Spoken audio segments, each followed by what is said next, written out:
I literally hate myself for what I'm about to say, but this site actually feels illegal to know. I hate that hook, but it does, and I've been gatekeeping it for so long. The best way to describe it, because there are so many use cases, I can't even list them all, would be if ChatGPT, custom GPTs, and interactive whiteboards had some sort of baby and injected it with steroids, and also added in Notion. Let me show you. Okay, so I just created a landing page for a project I'm working on, and it took me an hour, and I honestly think the landing page is pretty epic. But basically what the site does is you can add anything here. So you can add voice recordings, you can add mind maps, you can add images, YouTube videos, Loom videos, text, so just copy paste, documents, websites, and then chat. What happens is you add all these different elements of stuff you want the chat to reference. So, and then you connect it to the chat. It has Claude and GPT-4o. You can choose which one you want, and then you can ask it questions.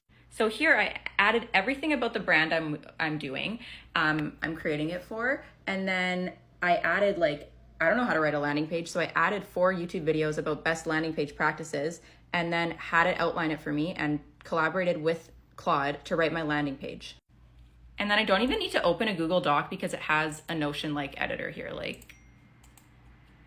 Are you kidding me? So yeah, the use cases are endless. I have so many different boards. I'm also taking an online course right now, so I'm saving all the videos and tips from it, and I'm gonna connect it to a chat so I can ask it, hey, what should I post? Or how can I use the information from this to make my next post go viral, blah, blah, blah.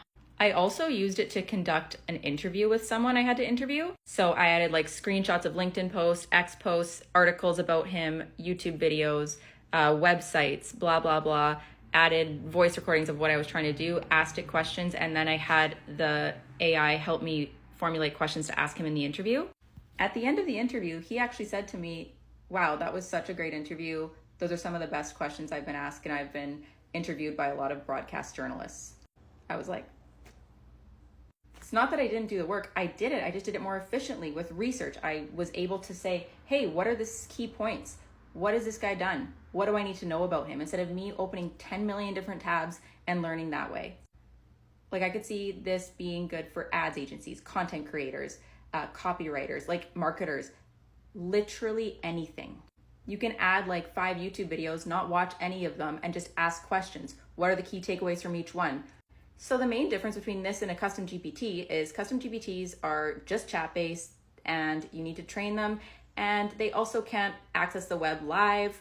You can't add voice recordings there. You can't organize it in a beautiful board, and you can't directly add YouTube videos and have them chat with YouTube videos. And the crazy thing is, this software is cheaper per month than Claude and ChatGPT-4o. I don't understand it. If you want to try it out, hit the link in my bio. Thanks for sticking around, but I hope you find this as valuable as I do.